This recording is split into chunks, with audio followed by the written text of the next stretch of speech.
क्या डरती क्यों? अगर क्यों, उनके अंदर स्टार्टिंग से एक फेयर डाला गया। और ये कोई फिल्म का डायलॉग नहीं, ये सच, आज का सच।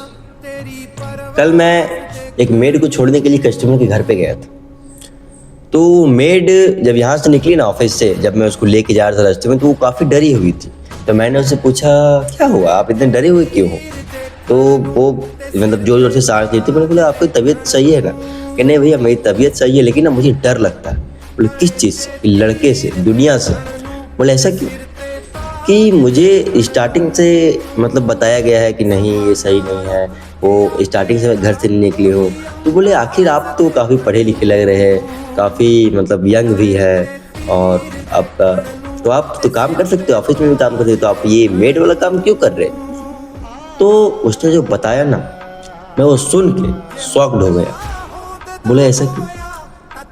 जब मैंने उससे पूछा कि आपकी ऐसी क्या मजबूरी रही कि आपको मेड का काम करना पड़ रहा है, तो उसने कहा कि भैया, मेरा जो पति है ना, वो दारू पीता है और बहुत मारता पीटता है मुझे, और मेरी जो सास है वो उसे ही सपोर्ट करती है, मुझे ही मारती है, मुझे ही गाली देती है। मतलब मेरी जो सास है वो उसी के पीछे है, और मेरी मम्मी पापा भी नहीं है, मेरे 2 बच्चे छोटे छोटे। बोले, वो बच्चे कहाँ रहते हैं? तो वो सब तो मेरे पति के पास ही रहते हैं। तो मैंने बोला कि आपने उसके खिलाफ आवाज़ क्यों नहीं उठाई? तो भैया, मैंने आवाज़ उठाई थी, लेकिन वो आवाज़ को सबने मिल के दबा दिया, और मैं अकेला क्या करूँगी? ना मेरे पापा हैं, ना मेरी मम्मी है, मेरी सास भी है, वो मेरे अगेंस्ट खड़ी है, तो मैं करूँ तो करूँ क्या?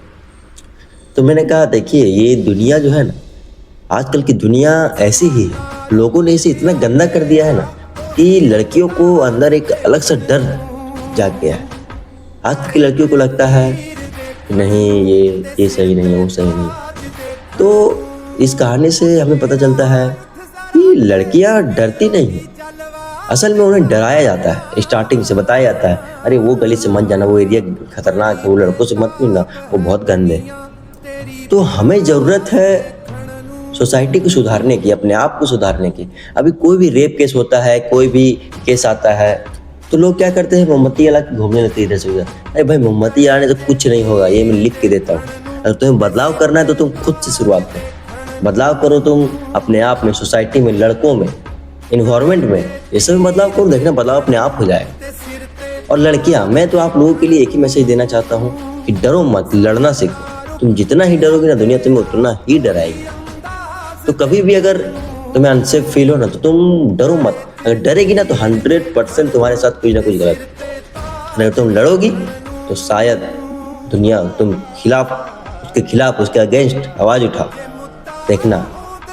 क्योंकि अभी हमें बदलने की ज़रूरत है। अपने दुनिया को बदलो, अपने इन्वायरमेंट को बदलना चाहिए, क्योंकि ये कितना दिन तक चलेगा? आखिर लोग कहते हैं देश आज़ाद हो गया, ये सच में देश आज़ाद हो गया? नहीं, मुझे तो नहीं लगता। कहाँ आज़ादी मिली लड़कियों को? जैसा लड़कियां पहले थी वैसी आज भी, जैसा पहले डर रही थी वैसा आज भी डर रही। क्या फ़ायदा ऐसी आज़ादी? क्या यही है आज़ादी?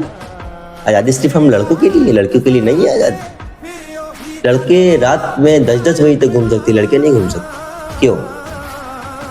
लड़के रात भर रात कहीं भी ऐसी कर सकते, कहीं भी घूम सकते। लड़कियां, आखिर आप कह रहे हैं अपने बेटे को, आप कभी 10 बजे से पहले घर आते हुए देखे नहीं। आपका बेटा कभी 10 बजे के पहले घर नहीं आता, और आप कहते हैं कि लड़कियां अनसेफ हैं। तो ऐसा क्यों? क्योंकि आप खुद अपने बेटे में बदलाव नहीं ला पा रहे। तो क्या लड़कियां सेफ रहेगी? नहीं रहेगी ना, नहीं रहेगी, बिल्कुल नहीं रहेगी। तो मेरा मैसेज यही था, रिस्पेक्ट करना सीखो लड़कियों की। शुरुआत खुद से करो, उसके बाद समाज को बदलो। Respect girls.